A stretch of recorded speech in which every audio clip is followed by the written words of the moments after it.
예, 오늘은 나병 환자라는 이 질병을 앓고 있던 분의 이 변화에 대한 모습을 보면서 우리 주시는 하나님의 말씀과 또 이분이 행동하는 것들을 통해서 저희들이 깨닫게 되는 부분들을 같이 말씀 나누려고 합니다.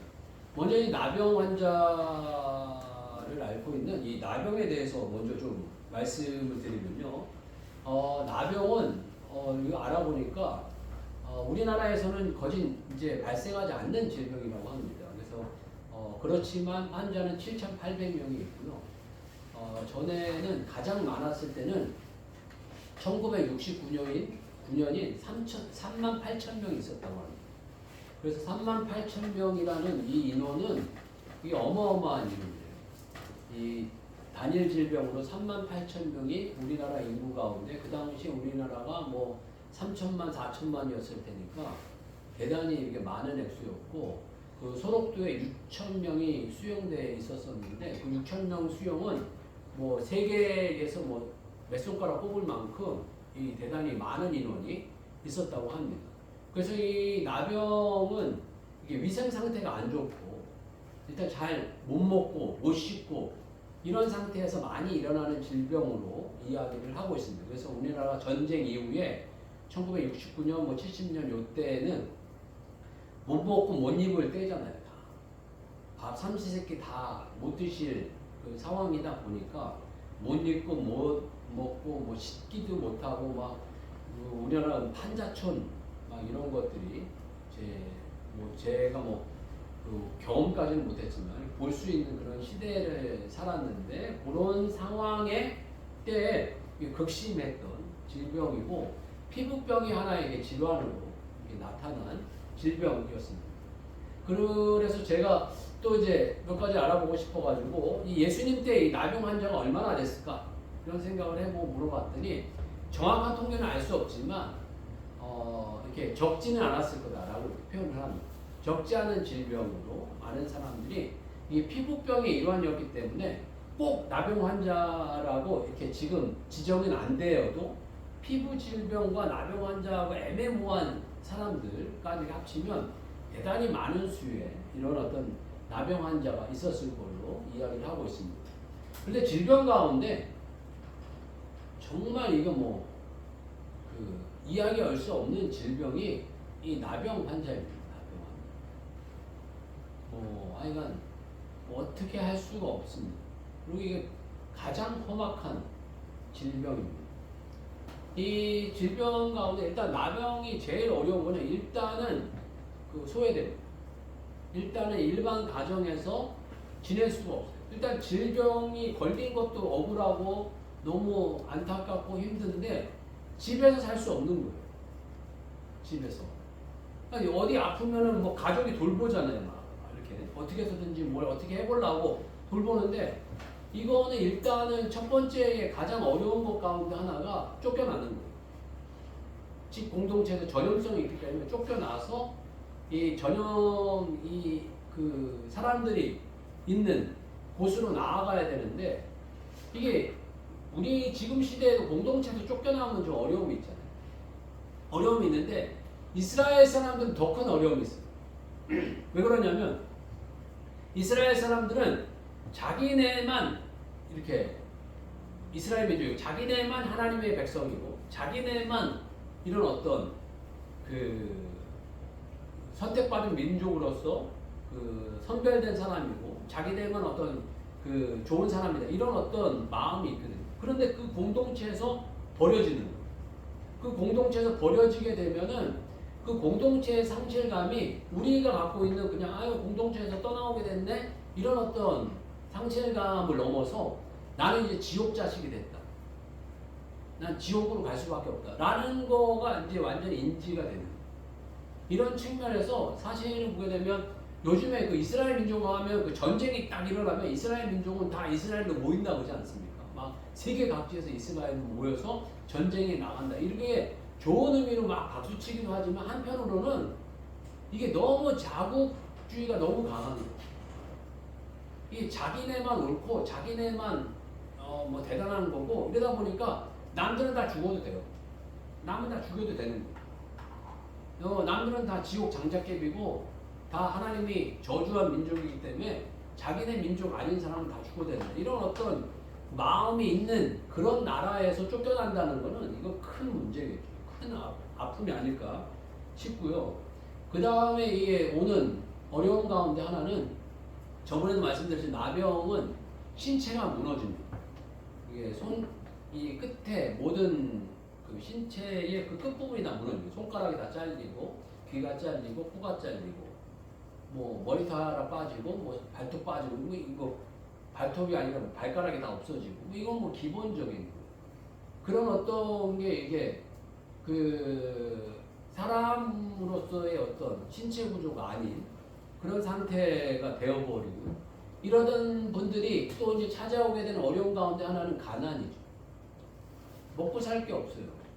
지금 건강해도 먹고 살기가 어려운 시대인데 신체가 불편한 분들은 먹고 사는 문제가 아니고 뭐 아예 안 되는 거죠. 그리고 뭐 이게 그 치유가 됐다고 하더라도 우리나라 같은 경우에도 보게 되면 소록도 외에 그 이렇게 나병 환자를 알았던 분들만 살 수 있는 그 지정된 장소가 있어요. 그 장소에서만 살아야 됩니다. 그리고 이분들이 가난을 하고 그 다음에 이 먹고 살기 위해서 우리 한국으로 봤을 때 한국에서 하신 일들은 대부분 양계업을 했습니다. 옛날에. 양계업을 하셔서 특히 그 이렇게 많이 돌아다니셨던 분들은 아실 거예요. 이 마석이라든가 이 동두천이라든가 의정부 보게 되면 이 숲속 이렇게 깊숙한 곳에 인적이 드문 곳에 양계를 이렇게 했어요. 양계를 하면 냄새가 어마어마하게 많이 나거든요. 정말 이렇게 가까이 갈 수가 없어요. 일반 사람들은 요즘 양계야 뭐 덜 하겠지만 옛날 양계는 훨씬 더 이렇게 더 있습니다. 험하게 했고 제가 옛날에 아르바이트를 할 때 전선으로 아르바이트를 했는데 그런 이렇게 시골 마을까지 들어가게 되는 일들이 있었는데 그런 들어가면 도망갑니다. 접촉을 안 하려고 도망가는 그런 상황이 이제 벌어지게 되죠. 가난한 이고 그 다음에 공식적으로 이 그 나병 환자들은 이스라엘 사람들이 어느 정도 접근하면 부정하다 해서 자기가 나병인 거를 상대방에게 알려야 돼요. 그렇지 않으면 돌맞아 죽어요. 그러니까 한마디로 살았으나 살았는 게 아니고 사람으로서의 인격의 어떤 가치는 없는 거예요. 어떤 면에서 죽는 게 더 나을 수 있는 그런 어떤 인생이죠. 그러니까 가난, 뭐 신체에 무너질, 또 일반인들과 접촉하면 난 부정하다 외쳐서 접촉을 하면 안 되고 말 안 했다가 접촉을 하면 돌 맞아 죽고. 그러니까 이게 그 인생을 이렇게 생명을 분지한다는 게 얼마나 힘들었을까 이런 생각을 갖습니다. 그리고 또 거기에서 또 끝나는 게 아니에요. 죽으면 사라집니다. 누구나 뭐 해서 죽게 되면 죽음 이후에 소망이 있어야 되는데 무덤을 만들면 안 됐을 거예요. 옛날에 그 왕도 나병 환자 걸리니까 일반 무덤에 못 들어오게 하고 따로 왕이어도 나병 환자는 따로 무덤을 만들어요. 왕이었으니까 무덤을 만들었지 왕 아니었으면 그거 완전히 벌어지거나 땅에 묻는 것도 싫어했을 수도 있어요. 완전히 그 짐승밥이 되거나 아예 그냥 사라지도록 어떻게 해서든지 흔적이 안 남도록 이렇게 해버리는 병이 아니었을까 싶습니다. 그러니까 머리부터 발끝까지 소망이라고는 1도 찾아볼 수 없습니다. 우리 사람이 아니에요. 아니 짐승이에요. 그리고 인생의 죽음 이후도 소망을 볼 수 없는 완벽한 절망의 사람입니다. 완벽한 절망의 사람이었는데 이 완벽한 절망의 사람이었던 이 수많은 나병 환자 가운데 오늘 이 본문에 보면 한 나병 환자가 소망이라는 걸 갖기 시작합니다. 예수님이시라면 이라는 소망을 갖게 됩니다. 이 40절 보게 되면 한 나병 환자가 예수께 와서 꿇어 엎드려 간구하여 이르되 원하시면 저를 깨끗하게 하실 수 있나이다 라고 고백을 이렇게 합니다. 여기서 강조를 하고 있어요. 한 나병 환자였다. 그럴 때 수많은 나병 환자가 있었는데 한 사람이 뜬금없이 말도 안 되는 짓을 했는데 그게 뭐냐 하면 예수님께 오더니 나를 깨끗하게 해주세요도 아니고 해주실 수 있나요? 그 믿음이라기보다는 가능하시나요? 이게 아마 그 절망에 빠진 이 한 남자의 고백이 아닐까 하는 생각이 듭니다. 나를 조금 도와주실 수 있나요? 나 같은 거를 어떻게 좀 해주실 수 있나요? 라는 이런 어떤 고백이 아닌가 싶습니다. 여러분, 우리 인생 가운데 분명히 절망이라는 걸 만날 때가 있어요. 그런데 그 절망 중에 신락 같은 뭔가 소망을 넣어주실 때가 있습니다. 아, 이렇게 하면 되지 않을까? 자기 힘이 아니라 예수님이 도와주시면, 하나님이 좀 도우시면 이게 되지 않을까? 나는 이런 어떤 마음을 주실 때가 있습니다. 그 마음을 주신 게 축복으로 받아들이시는 여러분 되시기를 주님 축복합니다. 아멘. 이분이 그런 마음을 받아들였어요. 그래서 예수님께 찾아옵니다. 여기서 깨끗이라는 이 단어는요, 과거에 낫게 하셨더라, 치유하셨더라, 이런 어떤 단어하고는 다른 단어래요. 이 정확하게 이렇게 표현을 이렇게 말씀드리면요, 이 단어는 원래는 이게 카디리조라는 단어인데, 카디리조는 그 치유라는 단어는 데라푸조라는 단어를 많이 썼대요. 그런데 이 깨끗이라는 이 단어는 카디리조라는 단어를 특별하게 썼다는 거예요. 그래서 이 부정에서 정결로, 부정된 상태에서 정상인 상태로 복구의 의미가 있다는 거예요. 나를 복구해 주실 수 있나요? 그러니까 이 상황은 손이 없어졌어요. 발이 없어졌어요. 귀가 떨어졌어요. 코가 없어졌어요. 하나님 치유해 주세요. 그러니까 고름을 멈춰 주세요. 피를 멈춰 주세요. 이게 아니고 복구해 주세요. 손가락이 다시 나게 해주세요. 귀가 나게 해주세요. 코가 생기게 해주세요. 그래가지고 예수님께서 이 후반부 가면은 가갖고 증거를 삼으라고 하잖아요. 너 가가지고 모세가 명한 대로 가고 제사장에게 증거를 삼아라 라고 이야기를 하신 이유는 치유가 아니고 완전하게 복귀된 거를 확증받으라는 거예요. 옛날에 여기에서 이게 복귀가 확실하게 안 돼 있으면 도장을 못 찍으면 일반인으로서 생활이 안 돼요. 그러니까 예수님께서 나병 환자가 너 난 거를 그냥 끝내지 말고 정상적으로 이렇게 도장을 찍어서 복귀된 거를 이야기를 해서 정상적 생활로 돌아가라, 일반적 생활로 돌아가라 라고 우리들의 이 나병 환자에게 말씀해 주십니다. 그래서 우리의 이 인생 가운데 처음에 여러분들에게 어떤 믿음이 있다면 그 믿음을 부여잡고 걸어가시는 인생이 되셨으면 좋겠습니다. 아멘. 윌리엄 캐리라는 영국의 대단한 선교사님이 계셨는데요. 이 선교사님이 외쳤던 그 말씀이 있어요. 젊은 날 외쳤던 말씀이 있었는데 그게 뭐냐면 하나님을 위해 하나님께 위대한 것을 기대하라. 하나님께 위대한 것을 기대하라는 거예요. 하나님의 이름에 합당한 위대한 것을 기대하라는 거예요. 그리고 하나님을 위해 위대한 것을 시도해라 라고 이렇게 고백을 하셨대요. 그래가지고 이분이 원래는 배움도 없었던 분이었는데 구두수성공이셨는데, 옛날에 구두수성공이 많았나 봐요. 그 구두가 이렇게 고장나고 이런 경우가 많아가지고 구두수성공이셨는데, 유명한 분은 구두수성공이 많아요. 윌리엄 캐리도 구두수성공이었지만 그 미국의 그 엄청난 부흥사였던 D.L. 무디라는 분이거든요. 그분도 구두수성공이었어요. 그리고 그때는 배움이 다 없어가지고 학교도 제대로 못 가셨나 봐요, 두 분 다. 근데 윌리엄 캐리도 학교를 못 갔는데 하나님께서 언어적인 재능을 많이 주셨어요. 그래서 언어에 탁월한 분이셨는데 이 인도어를 배우고 막 지방 언어를 배워가지고 성경을 신약 성경이라든가 이런 거를 이렇게 번역하셔가지고 보급한 일을 하셨대요. 그래서 끊임없이 젊은이들에게 하나님께 위대한 것을 기대해라. 그리고 하나님을 위해 위대한 것을 시도해라. 이렇게 외치셨대요. 그렇게 외치시면서 인도 선교를 했더니 헨리 마틴이라는 분이 여러 사람이 감명을 받았지만 헨리 마틴이라는 분이 영국의 캠브리지 대학이라는 대학에 대단한 수재였대요.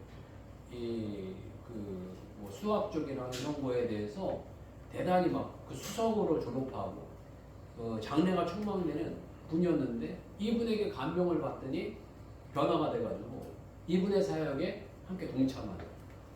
그래서 또 이분도 인도에 가셔서 이분이 이제 윌리엄 캐러리가 했던 성경 보급과 이런 사역을 같이 담당한 일들을 행하시게 되었다라고 이야기하고 있습니다. 하나님께서 뭔가 우리에게 믿음을 주실 때 감사하면서 순종하면서 나아가는 그런 하나님께서 귀한 역사를 일으켜 주십니다.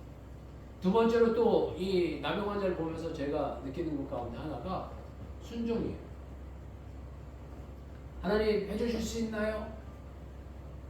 여쭤보고 모든 결정은 주님께서 하십니다. 라고 고백을 드리는 거예요. 우리 인생 저희가 사는 게 아니고 주님에 의해서 사는 거예요. 주님에 의해서. 그러니까 많은 사람들이 요즘 시대는 열심히 하면 된다. 이렇게 생각을 하고 살아가는 경우가 많은 거예요. 열심히 하면 된다. 열심히는 기본적으로 하긴 해야죠. 근데 열심히라고 다 되나요? 그게 아니죠. 뭔가 하나님께 기름 부으시고 축복하시고 이런 거는 주님이 하셔야 될 영역이에요. 제가 이게 좋은 분들 이렇게 인터뷰하고 이런 교제하고 이런 거 기사 나는 거를 유심히 읽어보는 걸 좋아하는데 요즘에 제가 이제 제일 잘 보는 게 손석희의 질문들이라는 프로가 있어요. 손석희 씨 아나운서가 좋은 분들 나와가지고 이렇게 대화를 이렇게 해요.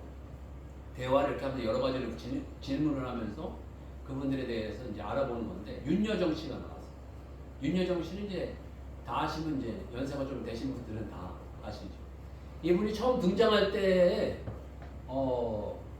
대단하셨던 것 같아요. 신인상 받으시고 1969년도에 화녀라는 그 무슨 작품이 있었나 봐요. 제가 이제 잘 모르는데 1969년에 화녀라는 작품 여우주연상을 받으셨대요.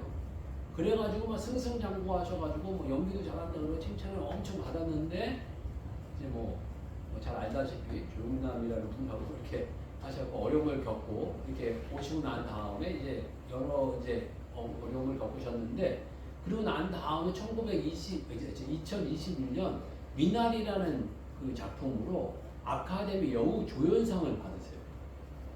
뭐 이게 어느 정도인지 모르겠지만 아이가 어마어마한 영향 있는 상을 받으셨는데 이분이 그 상을 받으면서 이런저런 이제 질문하는데 이분이 하는 말씀이 이분이 툭툭 말씀을 잘 하시지만 뭐라고 표현하셨냐면 운빨이에요. 운빨. 상은 다 운빨이에요. 운빨.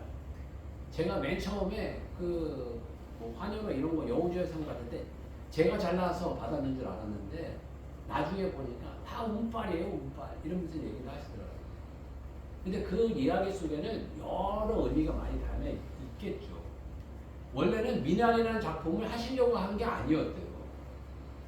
이름 모를 그 감독의 작품이었고 그래가지고 안 하려고 그런데 작품을 좀 읽어봐달라고 그래갖고 쭉 읽다가 뭐 한 30페이지 정도 읽다 보니까 이 내용이 이거는 그냥 소설이 아니고 실질적인 내용인 것 같다라는 게 느껴지더래요. 그래서 감독에게 그 연출자에게 물어봤대요. 이거 당신 얘기냐? 라고 물어봤대요. 그러니까 맞다. 이거 내 얘기고 내 실제적인 이야기를 담아서 이렇게 쓴 거다라고 이야기하니까 그럼 하겠다라고 받아들이고 하셨다는 거예요.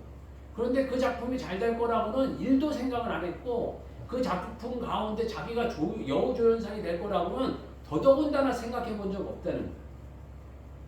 그러다 보니까 그분이 이제 운빨이라고 표현하였지만 그게 하나님의 은혜라는 거예요. 모든 게 하나님의 은혜고 모든 결정은 주님이 하신다 라는 고백을 한다는 거예요.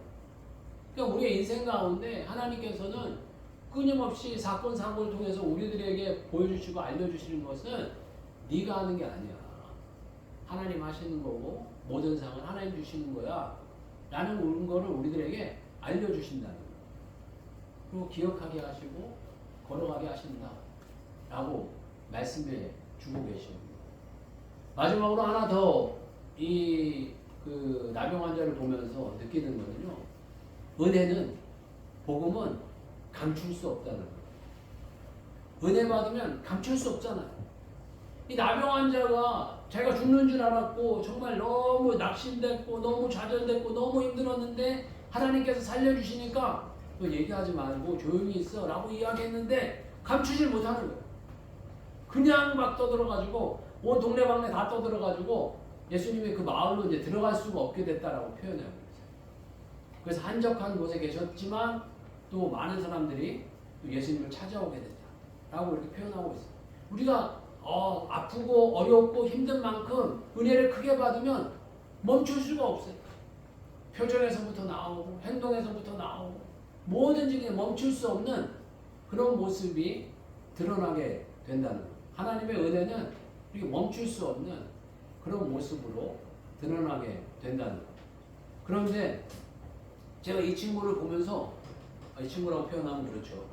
나중에 이제 이 나병 환자 대신 이 분을 보면서 좋은 거는 이렇게 멈출 수 없이 이렇게 됐지만 약간 부정적으로 의심하면서 보는 대목이 하나가 있어요. 그건 뭐냐 하면은 이렇게 큰 나병이 치유되었고 이렇게 온전해졌는데 대개 보면 이런 분들이 믿음 생활을 끝까지 잘했으면 이름이 나와야 돼요. 그 김아무개 누구 이때 나병 환자 걸렸지만 이렇게 돼가지고 하나님 은혜 받고 변화됐더라 라고 이름이 나와야 되는데 이름이 안 나와요. 이름이 안 나오는 이유는 좋게 표현하면 좋게 초야에 묻혀서 신앙생활을 잘했다 라는 것과 두 번째로는 이 초대교회에 어떤 이렇게 일들 할 때 부각되지 않았다는 거예요. 열심히 안 했다는 거예요. 이 공동체에 잘 참여를 안 했다는 거예요. 여기 보면 이름 없이 큰 은혜를 받았는데 이름 없이 숨겨진 사람들이 몇 사람들이 있어요. 보게 돼요. 이 사람들은 조금 이게 찾아봐야 돼. 네가 그렇게 큰 은혜 받아놓고 너 뭐했니? 너 어디 갔니? 저희들일 수도 있죠. 그런데 이 나병 환자는 보니까 이름이 없어요. 그리고 제가 늘 조금 더 알아보고 싶은 사람은 군대 귀신 들렸던 사람. 이름이 안 나와요.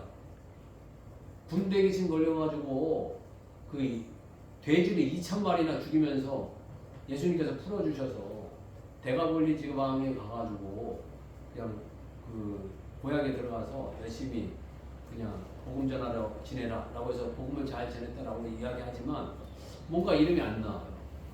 이름이 안 나오는 이유는 신앙생활 안 한 건 아니었겠죠. 그렇지만 뭔가 이렇게 공동체와 같이 이렇게 뭔가 생활을 못했다는 거일 수도 있는 거예요. 좋은 교류를 못했다는 거. 신앙생활 가운데 가장 아름다운 곳은 공동체에서 좋은 교류를 많이 하는 사람. 그래야 신앙이 더 견고해지고 또 든든히 서가고 아름다워집니다. 그래서 이 나병 환자를 이렇게 보게 되면서 정말 작은 믿음, 신락 같은 믿음이었지만 하나님께서 정말 큰 은혜 주셔서 큰 은혜 받게 해주신 분입니다.